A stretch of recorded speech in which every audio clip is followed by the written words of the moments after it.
à toutes et à tous. Bienvenue sur Free Matin, votre émission matinale d'information, d'analyse et de divertissement sur ESAE Télévision. Nous sommes le jeudi 27 février de l'an 2020.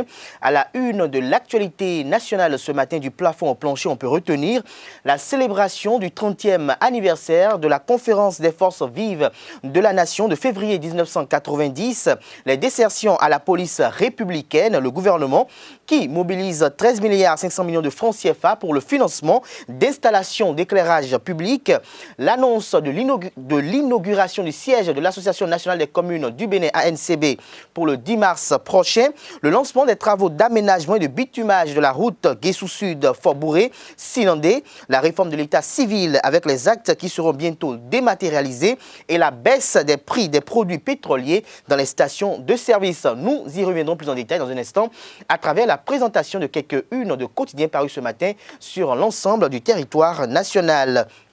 Gloria Marouanoué nous présentera ce matin le bulletin matinal d'information dans le débat avec Abel Dako qui sera face à Karl Kitome. Nous parlerons démocratie et développement. Nous chercherons à comprendre si la démocratie contribue réellement, effectivement, au développement d'une nation. En sport, avec Larios Adiagbenon, l'équipe nationale de football des moins de 23 ans du Bénin a fait hier match nul contre la sélection locale du Tchad à Charles de Gaulle de Porto-Novo. Nous aurons droit aux prévisions astrologiques et à la rubrique trucs et astuces avec Nafissatou Hassani. Bienvenue à tous, bonjour. Tout de suite, la une des journaux. Bonjour à nouveau chers amis internautes, nous démarrons ce matin comme à l'accoutumée par la manchette du quotidien béninois d'information générale et d'analyse de l'informateur qui titre en manchette ce matin « Régime financier des collectivités territoriales ». Les députés invités à combler un vide, le gouvernement a joué sa partition. Des détails à la page 3 de la parution de ce matin de l'informateur. Conseil des ministres d'hier mercredi 26 février de l'an 2020, les prix des produits pétroliers revus à la baisse. Nous informe la une de ce matin de l'informateur, des détails dans les colonnes de sa parution de ce matin. Pour délinquance économique et financière, les gares routières dans le viseur de la Cour de répression des infractions économiques et du terrorisme criette. Les raisons sont publiées dans les colonnes de la parution de ce matin du quotidien L'informateur. L'oreille droite de la une de ce matin de l'informateur nous invite à découvrir dans les colonnes de sa parution du jour le journal École des étudiants en journalisme à l'école supérieure d'administration d'économie de journalisme et des métiers de l'audiovisuel ESAE. La dépêche en manchette ce matin avec une photo assez expressive du président Patrice Talon et de l'ancien président Nicéphore Dieudonné Soglo. Le canard titre témoignage de Soglo, véritable témoin et acteur de la conférence nationale.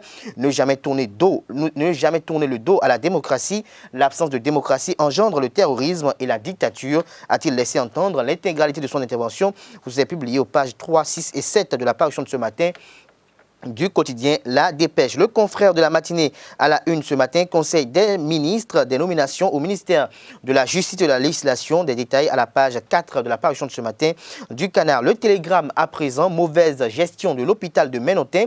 Le directeur Zantagny Patrick se révèle un mauvais exemple. Tous les marchés sont destinés à un seul fournisseur. Enseigne le Télégramme ce matin en manchette. Des précisions à la page 5 de sa parution de ce matin.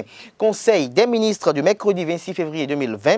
Baisse des prix de l'essence à la pompe et des nominations dans les cours et tribunaux. Des détails à la page 3 de la parution de ce matin du quotidien Le Télégramme. Nous restons toujours à la une de Le Télégramme de ce matin. Recrutement dans l'armée béninoise.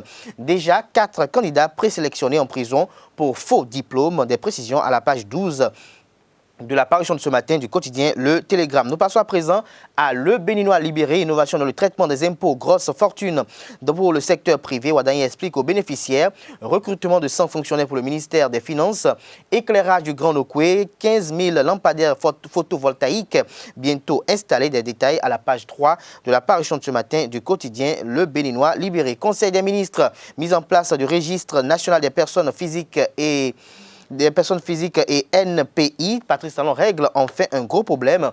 Réforme de l'état civil, les actes bientôt dématérialisés, baisse des prix des produits pétroliers. Patrice Talon tire dans les jambes du Kwayo. Des précisions dans l'école de la parution de ce matin du quotidien Le Béninois libéré. État civil béninois, une ère nouvelle s'ouvre sous le président Patrice Talon. Titre Le Challenge ce matin en manchette. Nous restons à la une de Le Challenge ce matin. Réunion statutaire du bureau de l'Association nationale des communes du Bénin ANCB. Le président Luc Setonji Atropo annonce l'inauguration du siège de l'association pour le 10 mars prochain. Monde 7 Info à présent, en manchette, rencontre avec les responsables de fédérations sportives au Bénin, Osvaldo Meki, pour une meilleure gestion des ressources, des précisions dans les colonnes de la parution de ce matin du Canard. Le matinal en manchette ce matin, éclairage public de voirie dans le cadre du projet asphaltage. BP France finance 15 000 lampadaires photovoltaïques. Toujours à la une de le matinal de ce matin, amélioration du climat des affaires, le secteur privé s'imprègne des réformes, des précisions dans les colonnes de la parution de ce matin du quotidien Le Matinal. Diakpata à présent, renouveau dans la gestion de l'état civil au Bénin. Patrice Talon impose la dématérialisation, fruit du recensement administratif. Recensement administratif à vocation d'identification de la population, RAVIP. Nous passons à présent au quotidien national d'information. Amélioration du climat des affaires, le secteur privé satisfait des réformes fiscales, des précisions à la page 3 de sa parution du jour et financement de l'éclairage public. Le gouvernement lève 13 milliards 500 millions de francs CFA, des précisions à la page 2 de la parution de ce matin du quotidien national d'information. Matin libre pour mettre un thème à la une des journaux de ce matin, désertion à la police républicaine. Encore un flic démissionnaire recherché, des précisions à la page 9 de la parution de ce matin du quotidien Matin Libre. Ce sera tout pour la présentation de quelques-unes de quotidiens parus ce matin sur l'ensemble du territoire national. Les quotidiens sont disponibles dans les kiosques au prix de 300 francs CFA. Ils sont également disponibles en ligne. Nous passons à présent au bulletin matinal d'information sur Free Matin. Bonjour à toutes et à tous et bienvenue sur le bulletin matinal sur Ezaïe TV. Le gouvernement béninois veut corriger certaines faiblesses des tests régissant le registre financier des communes. L'une des décisions de ce mercredi 26 février 2020 en Conseil des ministres porte sur la transmission à l'Assemblée nationale pour l'examen et adoption du projet de loi portant régime financier des communes.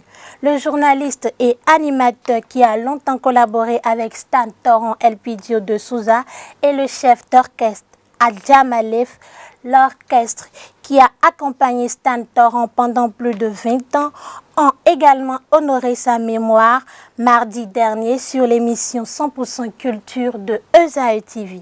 Ils ont été reçus par Cal Kitome. Je vous invite à resuivre un extrait de leurs propos. D'abord, je voudrais aborder un aspect. Pidio disait qu'il avait le sens de partage. Oui.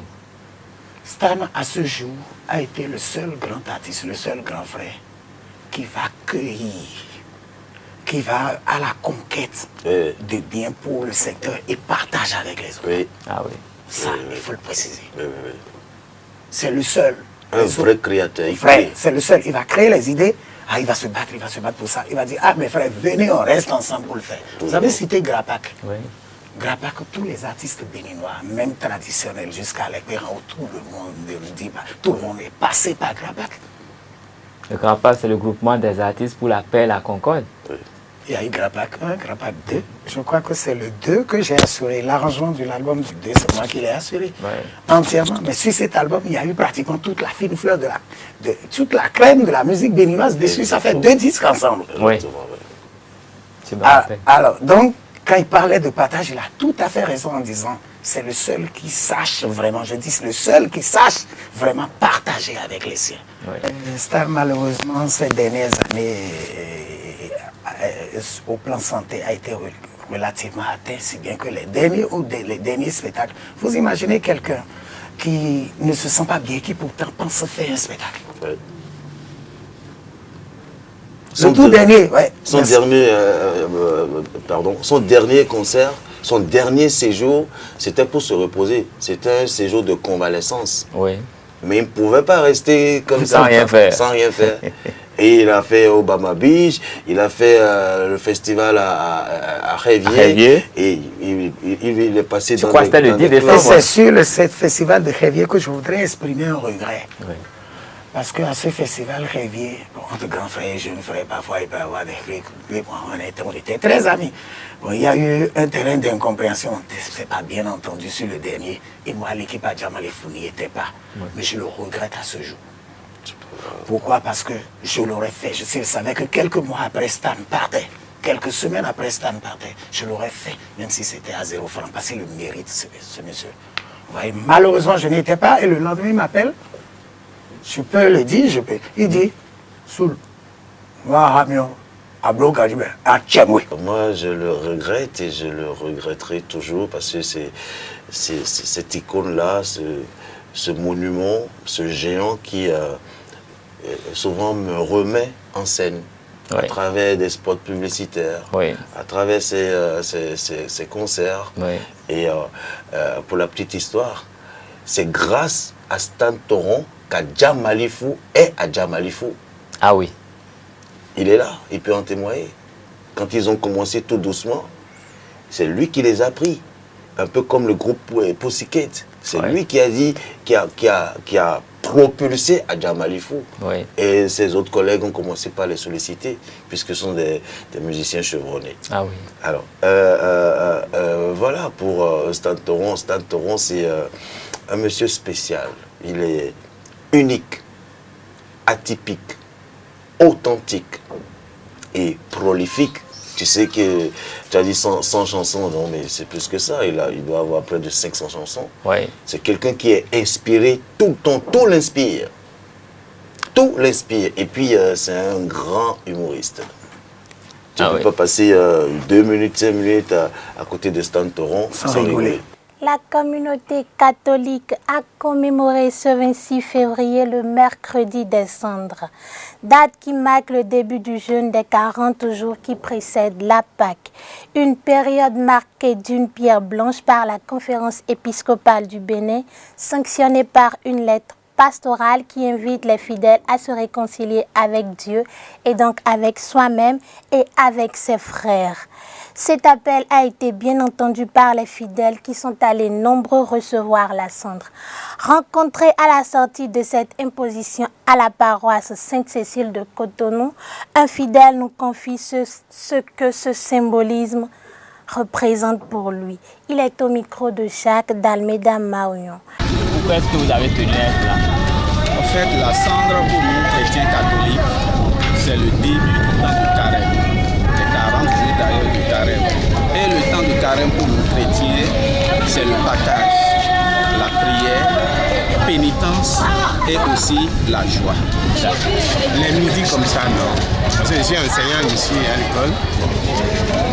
Les musiques comme ça, je ne viens pas. Tenu à prendre part à ce culte parce que je sais qu'aujourd'hui c'est le mercredi des cendres. Je dois recevoir des cendres. Je commencer par chez nous. En temps normal, il devrait y avoir assez de changements. Mais humains que nous sommes, il nous est difficile de suivre, comme on nous l'a dit tout à l'heure, le prêtre lors de l'homélie. Nous devons faire l'effort de nous sacrifier vraiment pendant ce temps, surtout par rapport aux jeunes. Et le pardon, si possible, nous réconcilier aussi peut-être avec le frère, le voisin avec qui nous sommes. Ce que le prêtre m'a dit, je sais que c'est un moment de pardon, un moment de réconciliation et un moment de carême.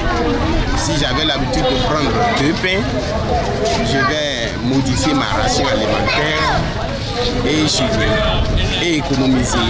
Mon économie mettre à la disposition des pauvres. Aujourd'hui, c'est les réseaux sociaux qui nous prennent, je vais dire, assez de temps. Nous devons vraiment éviter, pas bon, à 100%, pas au massif, je veux dire, mais au moins, ne serait-ce qu'une heure de temps, laisser un peu de côté les réseaux sociaux et s'attacher tout simplement au grain de chapelet pour réciter notre Ave Maria. Et à partir de la cendre, bon, il faut être en contact avec Dieu, il faut beaucoup prier ces derniers temps-ci et rester avec Dieu. L'Association nationale des communes du Bénin, ANCB, organise en partenariat avec Cité et gouvernements locaux unis d'Afrique, CGLUA, la Convention des maires pour l'Afrique subsaharienne, comme SSA. L'Union européenne et le gouvernement béninois, la pré-COP 26, les 25 et 26 février 2020 à Cotonou. À la veille de l'ouverture de cette rencontre, le président de l'ANCB, Luc Setondi Atrokbo, et représentants de CGLUA ont entretenu la presse sur les enjeux de ce forum. Suivons un extrait de l'intervention du conseiller spécial de CGLUA, Mohamed Numbou, au sujet des avantages que le Bénin peut tirer de ce dispositif. Actuellement, nous sommes dans une phase de structuration du cadre opérationnel des collectivités locales. C'est une première phase qui est importante. Et c'est justement ce cadre de structuration qui va permettre d'impliquer davantage les producteurs dans le processus. Parce que jusqu'à présent, le processus qui est mis en place dans la majorité des pays d'Afrique, c'est un processus qui n'intègre pas cette inclusivité au niveau des territoires. C'est beaucoup plus une logique nationale qui s'articule au niveau local. Mais ce que prône actuellement l'ANCB à travers cette mobilisation du communes, c'est comment faire en sorte à ce qu'on puisse combiner cette logique top-down avec cette logique bottom-up, c'est-à-dire ascendante, pour que justement les préoccupations des producteurs et en même temps le processus d'adaptation s'effectue d'une manière structurée et opérationnelle. Le deuxième point sur lequel ce que va tirer le Bénin, je crois que le Bénin gagnerait beaucoup dans cette vision portée par l'ANCB et portée par le Bénin globalement. Pourquoi? Parce que c'est le fait d'impliquer les collectivités locales dans un cadre que je dirais institutionnalisé et avec des axes qui sont concrets. Parce que l'arrangement institutionnel qui va être mis en place, il s'articule autour de 4 axes. Le premier axe, c'est la gouvernance verticale. Le deuxième axe, c'est la structuration des projets au niveau des collectivités locales. Le troisième axe, c'est le système de reporting, parce que pour drainer et pour mobiliser les finances, il faut avoir un système de reporting aligné avec le niveau national. Et le quatrième axe, c'est la mobilisation de la finance climat. Et comme disait le président, nous avons des niches qui sont sous-exploitées actuellement, qu'il y a lieu de les exploiter au mieux. Donc, en gros, l'adaptation, il va être mieux prise en charge par cette démarche qui est en train de se faire, et l'intégration du producteur également, de telle sorte qu'on a un cadre qui permet d'assurer l'inclusivité du process. Et le deuxième point, brièvement, le Bénin va tirer profit de cette démarche d'une manière extraordinaire, dans la mesure qu'on va ajouter un axe qui est sous-exploité jusqu'à présent en matière de mobilisation financière, à savoir les collectivités locales. Hors de nos frontières, le Parlement écossais vote la loi de gratuité des protections périodiques pour toutes ce 26 février 2020. La proposition de loi a été adoptée par 112 députés. Une seconde phase va débuter, lors de laquelle les élus du Parlement autonome pourront proposer des amendements. Voilà tout pour le bulletin matinal d'information sur Eusae TV. Merci à vous, Gloria Mawonoué, pour la présentation de ce bulletin matinal d'information. La grande édition du journal télévisé est prévue pour 19h sur Eusae Télévision. Ce sera une présentation d'Anita Marcos. Nous passons à présent au débat sur Free Matin. Le débat sur Free Matin, nous parlons démocratie, nous parlons développement. Karl Kitome, bonjour. Bonjour à toi, Abdelkader Achirou. Bonjour à vous, chers amis internautes fidèles de Eusae TV. Tout à fait, vous êtes face à Abel Dako, bonjour. Bonjour Kader, bonjour à tous les internautes de Eusae TV. Vous êtes correspondant de FM Liberté au Bénin. Tout à fait. Alors Abel Dako, je commencerai par vous. Dites-nous, quelle conception faites-vous de la démocratie et du développement d'abord? Merci Kader. Pour mieux comprendre cette thématique, il faut la circonscrire et revenir sur ce qu'on pourrait entendre par démocratie. On nous apprend que la démocratie, c'est la gestion du peuple, c'est la gestion du pouvoir, par le peuple et pour le peuple. en partant donc de cette démocratie, il faut remonter à l'Antiquité grecque pour comprendre qu'il fallait permettre au peuple de gérer la cité. C'est là de mieux gérer la cité, si vous voulez.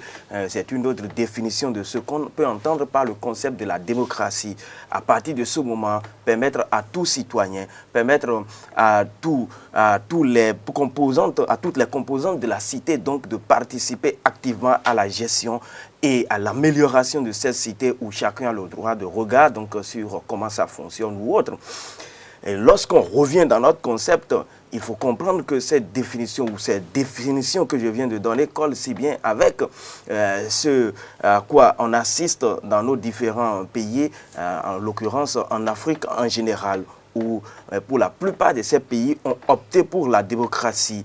Et si on tient compte de notre pays, vous savez que le Bénin, après les années 1960, après donc avoir accédé à la souveraineté nationale et celle internationale, le Bénin a opté pour la démocratie à partir des années 1990.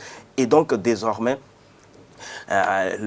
le parti unique est parti et désormais on aura droit donc à plusieurs partis politiques avec donc un président et un vice-président. Nous étions juste au lendemain donc de la conférence nationale des forces vives pour ce qui concerne notre pays.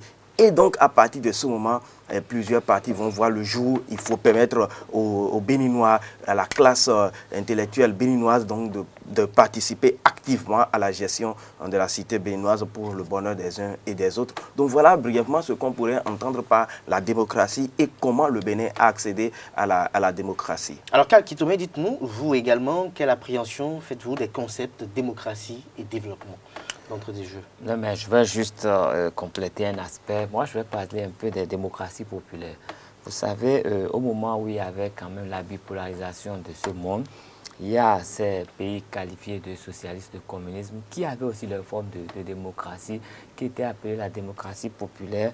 Mais dans ce schéma, ce n'est pas forcément la grande ouverture, parce que quand on fait un peu l'analyse, on voit que la grande ouverture donne la parole à tout le monde, et tout le monde peut s'exprimer un peu trop de liberté en fait. On peut s'exprimer, on peut se méprendre sur ce que les autres pensent et dire ce qu'on veut, quitte à voir les conséquences que ça puisse avoir. Donc il y a aussi les démocraties populaires qui aussi ont joué leur rôle et qui ont permis à des pays d'atteindre quand même un certain niveau de développement. Parce qu'aujourd'hui, jusqu'à ce jour, la Chine, on dit qu'il n'y a pas de démocratie en Chine, mais il y a une forme de démocratie que les Chinois pratiquent quand même, parce que les gens ne sont pas nommés comme ça. Il y a des formes d'élection qui se font pour que les gens accèdent à certains postes, et ça fait une certaine différence. Et aujourd'hui, le monde je sais que le capitalisme a pris le pas sur les autres systèmes de gestion. Et aujourd'hui, nous savons que c'est les États-Unis qui traînent le monde, et suivis par les pays qui sont dans cette idéologie, la France, l'Allemagne et tout. Et bien, quand on observe un peu ces pays même, je crois que la démocratie montre déjà des signes d'essoufflement. Des signes d'essoufflement, ce qui permet aujourd'hui la montée du nationalisme que nous pouvons noter en Allemagne, en Italie, et même en France. Les gilets jaunes, c'est quelque chose qui ressemble, mais ce n'est pas encore ça. Et quand nous assistons un peu à ce qui s'est passé avec la Grande-Bretagne qui est partie de l'Union européenne, c'est toujours les conséquences, parce que cette démocratie a voulu s'élargir, s'imposer à tous, et en oubliant qu'il y a forcément des particularités. Et les Anglais, en voulant rester fidèles à leurs particularités, ont préféré sortir de l'Union européenne, ce qui veut dire qu'il y a quand même de petits problèmes que pose la démocratie aujourd'hui. L'Europe de l'Est est dans cette situation parce que la démocratie a voulu migrer de ce côté, et quand les gens ont leur pratique séculaire, ça pose forcément des problèmes. Et nous, ici en Afrique, la démocratie, à un moment donné, je crois que c'est la conférence de la Baule qui a pratiquement imposé aux pays francophones d'Afrique la démocratie. C'est vrai que le Bénin a été pionnier en la matière, mais les autres pays ont suivi. Et quand on voit un peu la démocratie, notre démocratie n'est pas comme la démocratie européenne, parce que nous avons nos cultures, nous avons nos pratiques qui nous suivent. Et donc, c'est progressif, ça doit se faire progressivement. Mais quand on parle déjà de démocratie bananière, il y a des termes, des terminologies qui ne sont pas forcément pour valoriser. Mais nous devons faire notre chemin. Et nous observons que le chemin est en train d'être fait. Quand nous voyons comment les élections se passent au Togo, ce n'est pas comme en France, c'est autre chose. Quand on voit ce qui se passe en Guinée, c'est autre chose. Quand on voit ce qui se passe au Bénin, c'est également différent. Quand nous allons du côté du Ghana, c'est différent. Nous sommes en train d'aller à cette école, d'assimiler, mais nous n'avons pas le même rythme. Et quand vous n'êtes pas au rythme des autres, on estime que vous êtes un pays barbare, vous êtes une république bananière, et c'est beaucoup de choses. Je crois que c'est quand même philosophique et sociologique, et l'appréhension que nous devons avoir de la démocratie. Et nous devons savoir qu'un peuple ne change pas du jour au lendemain. Les changements d'habitude sont progressifs et à force d'y aller, ça pourrait changer. Donc on n'a qu'à laisser le temps aux Africains de faire la démocratie comme il se doit. Il n'y a pas si longtemps, nous avons des rois. Il y a toujours des rois ici en Afrique, même si aujourd'hui nous parlons, le système est tout autre, il y a les rois. Et allez dans les cours des rois, vous comprendrez qu'il y a une certaine autorité là. Cette autorité a quelle place dans l'environnement sociologique? C'est un problème, ce qui veut dire que le cadre, quand il est au travail, il sait que c'est le chef de l'État, mais quand il rentre au village, il est plus fidèle au roi qu'au chef de l'État. Vous avez vu, pour préparer des élections, j'ai vu des candidats qui ont parcouru en fait, les palais de tous les rois et qui ont poussé ces rois-là à conscientiser, sinon à travailler, je ne sais pas, leur communauté, à les soutenir. Ça a marché. Ça veut dire que l'influence de ces royaumes crée déjà un autre problème à la démocratie. Parce que de l'autre côté, il n'y a pas d'élection. Le roi, c'est les consultations, il est roi, il est roi, il est roi. Les rois de fait. Et il règne sur sa communauté. Donc vous voyez, il y a beaucoup de choses que nous devons trouver quand même. La mayonnaise doit prendre pour que ça puisse aller, ça puisse ressembler à la démocratie des autres. Nous mangeons du manioc, ils mangent du blé. Donc forcément, ce n'est pas pareil. Moi aussi du pain. Alors dites-nous, Abel Dako, dans un contexte où on sait que l'essence de la démocratie repose sur les libertés et qu'on parle également de développement, est-ce qu'à votre avis, la démocratie contribue au développement ou d'une autre manière peut-être irréversible, elle contribue peut-être à freiner le dit développement en question? Il faut comprendre que lorsqu'on fait le point de jonction entre les deux notions, entre la démocratie donc, et le développement en Afrique, il faut d'abord comprendre que c'est une situation méfie-raisin aujourd'hui dans la mesure où, attention, pour la plupart des Africains, pour la plupart des Béninois en général, il faut comprendre que c'est une notion très mal assimilée, comme il a dit, je vous emprunte l'expression, pour dire que c'est une notion très mal assimilée parce que les Africains en général confondent la démocratie à l'anarchie et au désordre. Attention, lorsqu'on dit que la démocratie, c'est la gestion du pouvoir par le peuple et pour le peuple, il y a quand même des normes qui canalisent jusqu'à, disons, à une enseigne que le peuple ne doit pas franchir. Mais pour la plupart dans nos communautés, c'est des choses auxquelles on assiste. Tenez, un citoyen ne peut pas se lever tout de go et dit par exemple que alors qu'on est dans un système démocratique, que je le cite, que lui il va déloger un président de la République d'ici telle heure. Ce n'est pas impossible, c'est inconcevable et il le fait bien de le dire. En Corée, vous ne pouvez pas dire ça sans répression. En Chine, vous ne pouvez pas le dire sans que cela n'ait de conséquences sur vous. Mais vous voyez, la démocratie... et en France, vous ne pouvez pas le dire. En France également, vous ne pourrez pas le dire si vous vous respectez. Si vous respectez, mais aujourd'hui, vous voyez, ça se dit sous nos cieux sans qu'il n'y ait véritablement de répression et même les jeunes prennent tout ça pour un courage et prennent cela même en modèle. Quand vous parlez je ne vous coupe pas de liberté d'expression, est-ce que quand on connaît un peu la sociologie africaine et quand on sait ce que représente un chef, quand on parle du chef et qu'il doit avoir un certain langage qui ne doit pas être tenu à l'endroit du chef, est-ce que cette démocratie ne va pas en antinomie avec nos valeurs culturelles africaines? Il y va de soi, ça va contre les principes de la démocratie. Vous savez, moi j'ai toujours dit, et c'est mon point de vue, lorsque pour la plupart de ces pays, nous avons une démocratie et même nos constitutions qui sont calquées sur les constitutions de nos patrons d'hier, donc des pays qui nous ont colonisés, il y va de soi qu'aujourd'hui, dans la démocratie, dans cette mal assimilation donc, de la démocratie où on pense qu'il faut faire ce qu'on veut, comme on l'entend. Attention, et vous faites bien de le dire, sur à quoi on assiste en réalité en Afrique, c'est le syndrome de Stockholm. En réalité, on prend ce qui est l'anormal pour ce qui est normal et ce qui est normal pour l'anormal, etc., etc. Et c'est sur ces principes-là que les Africains en général se sont forgés et qu'ils fonctionnent. Sinon, comment comprendre que lorsque quelqu'un bafoue au pied les principes, les normes qui régissent le modèle, la cité, les jeunes prennent celui-là en héros et soutiennent donc ce dernier. Ils pensent que c'est lui qui travaille normalement. Comment comprendre qu'un chef d'État qui brime les droits, les principaux droits de ses citoyens, comment comprendre que c'est celui-là qui met dans le même pays ou dans le même continent, sur le même continent, pardon, c'est celui-là qui va jouer à la médiation entre deux autres. Attention, respectons-nous, il ne faudrait pas, si la cour du mouton est sale, ce n'est pas au cochon de le dire.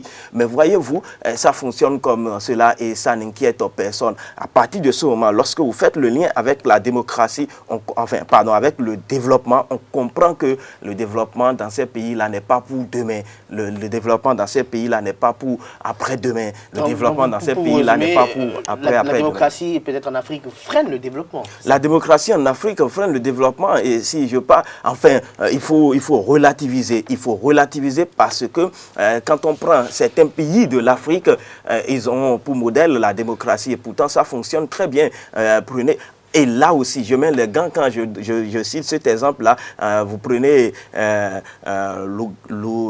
chez Kagame, le Rwanda. Le Rwanda. Voyez-vous, il s'est forgé un modèle de démocratie un peu à l'image de la Chine, de la Corée et autres. Et aujourd'hui, on cite ce pays-là parmi les modèles, les pays, les modèles économiques en Afrique démocratique et tout ce que vous voulez en Afrique, même si c'est un bras vraiment de fer dans du velours qui amène ses citoyens, un gant de velours qui amène ses citoyens à aller au pas. Et c'est ce à quoi nous assistons depuis chez nous, plus ou moins depuis 2016. C'est très difficile pour les Béninois, mais vous avez vu, les résultats sont là. Aujourd'hui, vous pouvez vous circuler dans les grandes villes du Bénin, sur des artères qui autrefois, ce n'était pas chose facile, mais aujourd'hui, vous pouvez circuler librement avec un certain nombre de cas de langage auxquels on pourrait forcément assister. Mais c'est déjà un grand pas, c'est difficile. Et on ne dit plus n'importe quoi, faut préciser. On ne dit plus n'importe quoi aussi.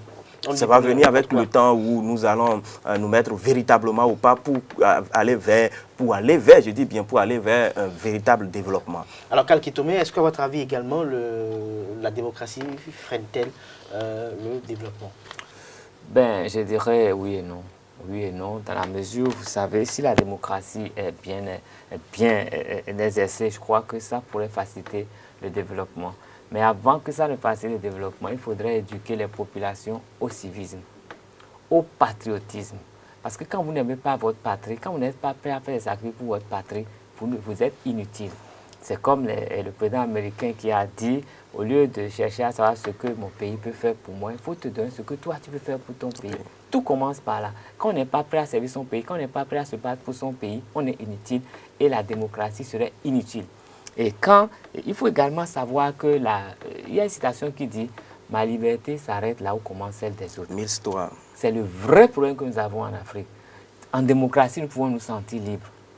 Mais notre liberté est limitée par les lois. Le libertinage s'installe. Notre liberté, pas justement, c'est le libertinage qu'il faut éviter. Notre liberté est limitée par la liberté de l'autre. Quand je circule sur la voie publique, j'ai le droit de le faire. Mais en respectant le code, en utilisant un engin autorisé pour ne pas créer du tort aux autres usagers. Quand je le fais, c'est que je ne respecte plus la liberté des autres. Pas en pleine chaussée, et je suis un anarchiste. Voilà, je suis un anarchiste. En pleine chaussée, il dit, voilà, c'est la voie publique, quoi. C'est pour nous. Et quand la police tente de réagir, on estime que le policier a faim, il veut arnaquer. Alors que vous mettez en danger la vie des autres. Circulez un peu sur nos voies. Quelqu'un qui a lui seul sur une moto prend une charge qui déborde de 2 mètres de chaque côté et qui circule. Lui, c'est un danger de mort. C'est un danger de mort et on le laisse circuler. Quand on essaye de l'arrêter... C'est un camion à 2 roues. Quand on essaye de le raisonner, il dit que le policier a faim, le policier veut l'arnaquer. Vous êtes sur une grande voie. Vous voulez vous stationner. Vous garez votre moto, votre voiture sur la chaussée.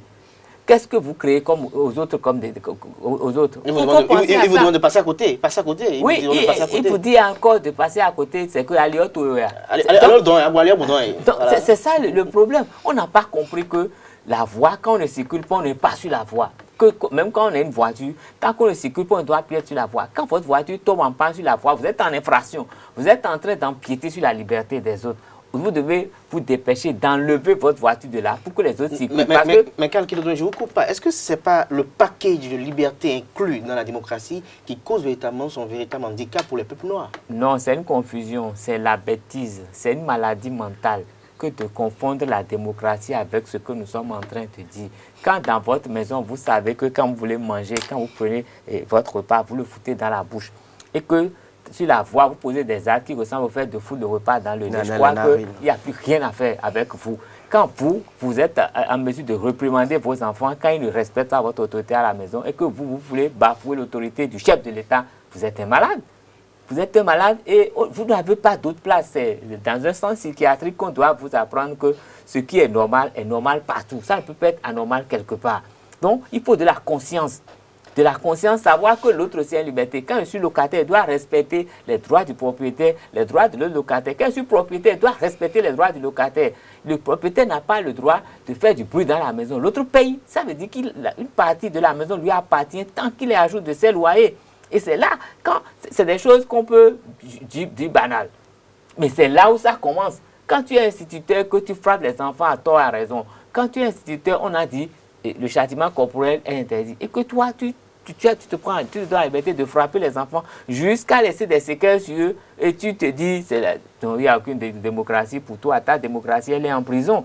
Non, il faut comprendre ça. Et quand nous ne comprenons pas... Non, mais parce que la démocratie rime avec la prison, en fait. C'est les lois. Et quand vous enfreignez aux lois, il y a la sanction. Il y a la sanction. Dans d'autres pays, vous ne pouvez pas brûler le feu et aller dormir chez vous. Ça va être défalqué de votre compte sur votre compte bancaire. On ne viendra pas vous voir. Vous ne pouvez pas circuler en contresens. C'est mortel. Mais on circule en contresens et on dit que le policier qui vous arrête est un malade, est un voleur. Je ne comprends pas. Je ne comprends pas. Il faut que la criette est une bonne chose. C'est une bonne chose. Oui, parce que la criette, elle fait crier, la criette. Justement, elle fait crier. Mais je crois que si nous mettons dans le concept, dans la tête qu'il faut respecter la criette, il y a des choses que nous allons commencer à éviter. Il faut qu'on crée l'autre coup contre l'incivisme. L'incivisme, il faut qu'on combatte ça avec la dernière rigueur. Les gens qui vont couper les garde-fous, qui sécurisent les caniveaux à ciel ouvert, ces gens-là doivent aller en prison pour très très longtemps. Dans la mesure où ce n'est pas un vol ordinaire, c'est un vol qui met en danger les autres compatriotes. Moi, c'est ça ce qui est important pour moi. Quand on est en démocratie, on doit préserver les libertés des autres, la sécurité des autres. Quand nous ne le faisons pas, c'est que la sanction... Nous sommes dans l'anarchie totale. C'est ça ce que je dis. Maintenant, c'est vrai que tout cela est vrai, mais en même temps, il faut une certaine éducation. C'est ce que je disais tout à l'heure.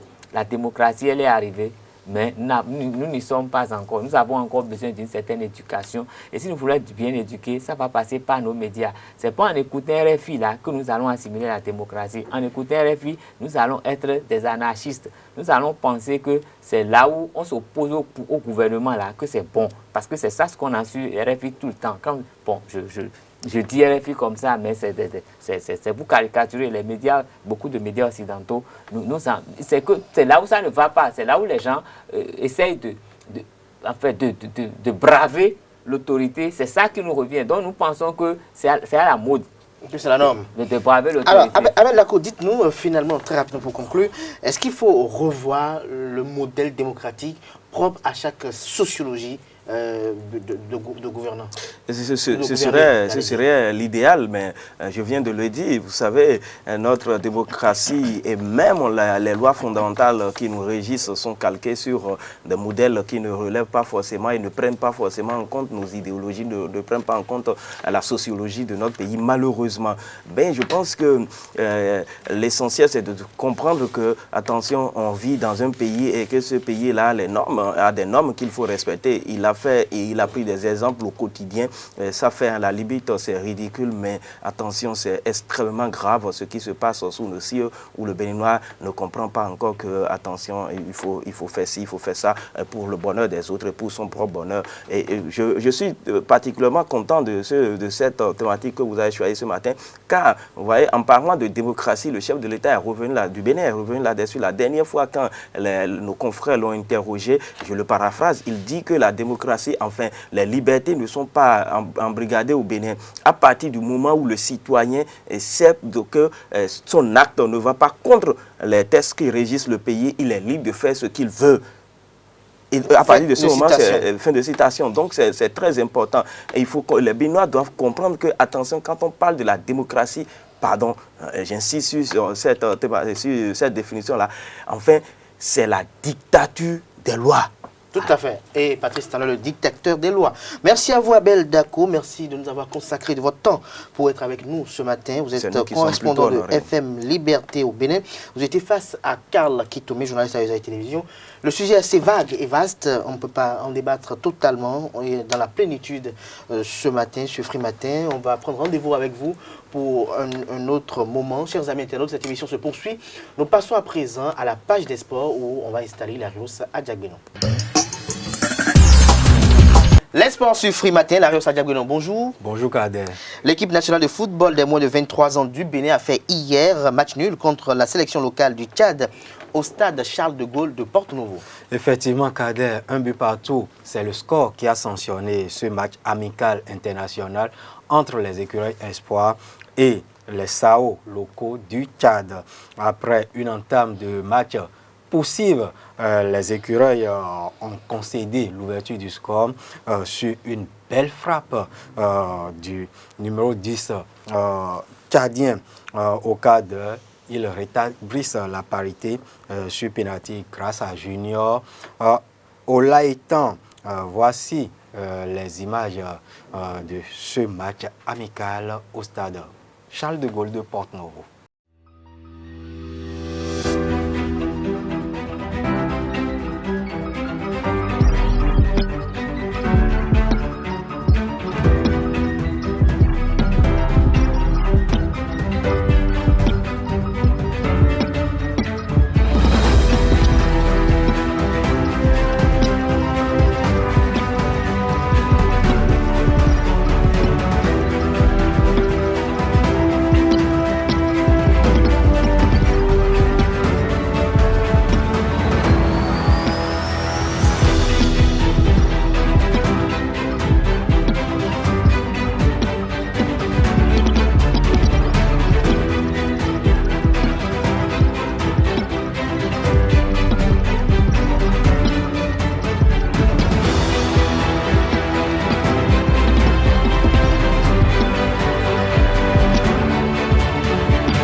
Ce match a permis aux deux staffs d'évaluer le travail abattu, c'est ça?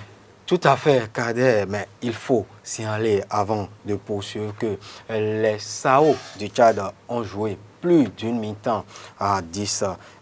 Il y a un joueur qui a commis l'irréparable, un acte anti-sportif sur... Il s'agissait de quoi déjà?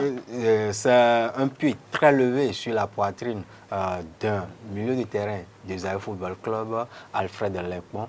L'arbitre n'a pas hésité et l'a expulsé du match.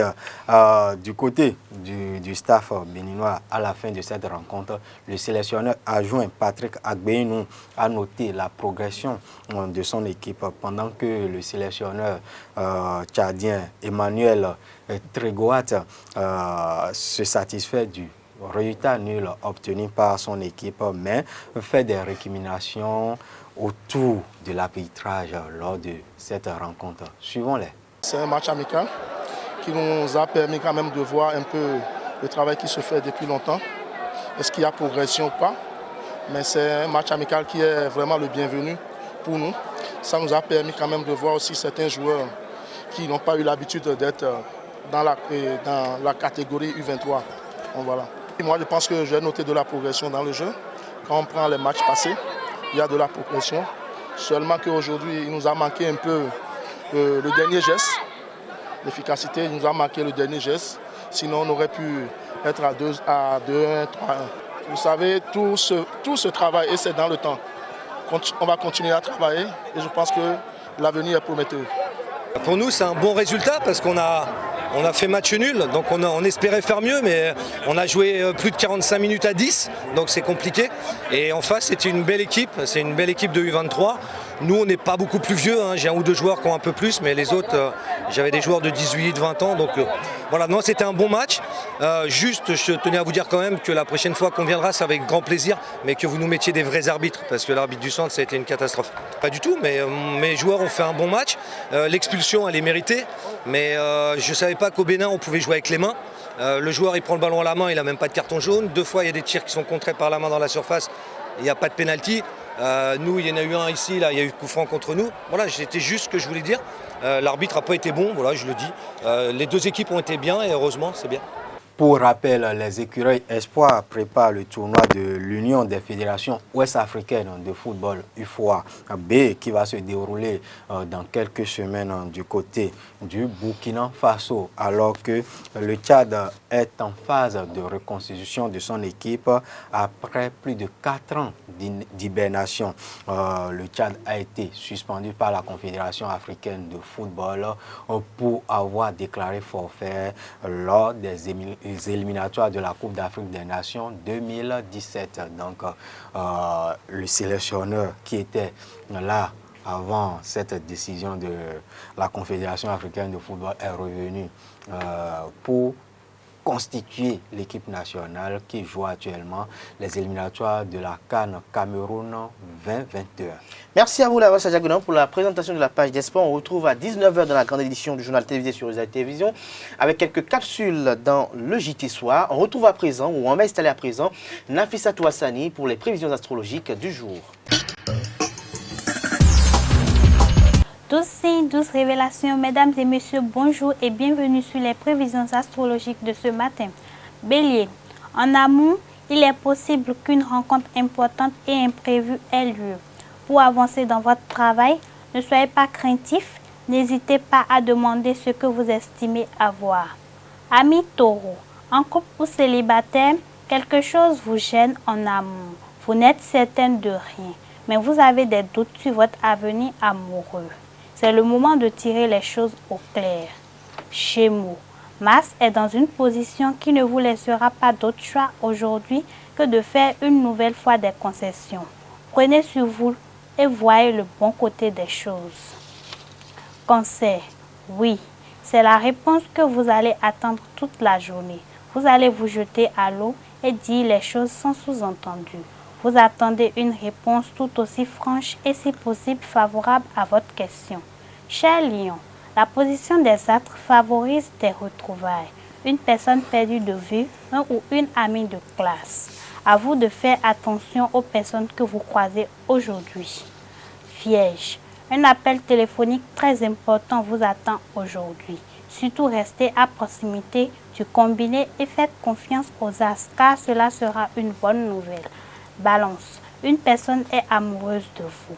De votre côté, et sans le savoir, vous vivez cette relation comme une amitié profonde.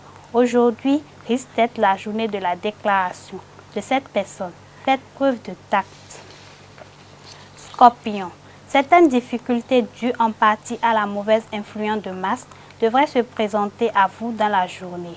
Ne vous inquiétez pas. Vous êtes en mesure de faire tout pour vous en sortir. Sagittaire, Sésame, ouvre-toi. Cette formule magique ne sert à rien si vous n'y mettez pas un peu de bonne volonté et d'enthousiasme. Alors foncez, poussez des portes et elles vont s'ouvrir. Saisissez les opportunités aujourd'hui. Capricorne, il va se passer des choses importantes aujourd'hui et elles ne seront pas très catholiques. C'est le moins qu'on puisse dire. Profitez-en car on ne vit qu'une fois. Verseau, pour une fois, sachez faire preuve de plus de souplesse et de plus de laxisme. La rigueur habituelle nécessaire pour faire avancer les choses ne sera pas au rendez-vous. Pour finir, Poisson, cette journée agréable sera celle du souvenir et il se peut fortement, compte tenu de la position des astres, que certaines situations vécues refassent surface dans votre esprit, notamment des visages d'amis d'enfance jusqu'à aujourd'hui oubliés. Ce sera tout pour les prévisions de ce matin. Rendez-vous demain pour de nouvelles révélations. Restons avec Nafissa Touassani pour la rubrique Trucs et astuces. Trucs et astuces. Comment toujours avoir les chips en haut du paquet? Replier le dessus vers l'intérieur. Plus besoin de saladier. Comment séparer rapidement le jaune du blanc d'œuf? Aspirer avec une bouteille en plastique le jaune. C'est fait. Merci. Ainsi se referme Free Matin de ce matin. Merci pour l'attention, chers amis internautes. À demain pour le dernier numéro de la semaine sur EZA TV.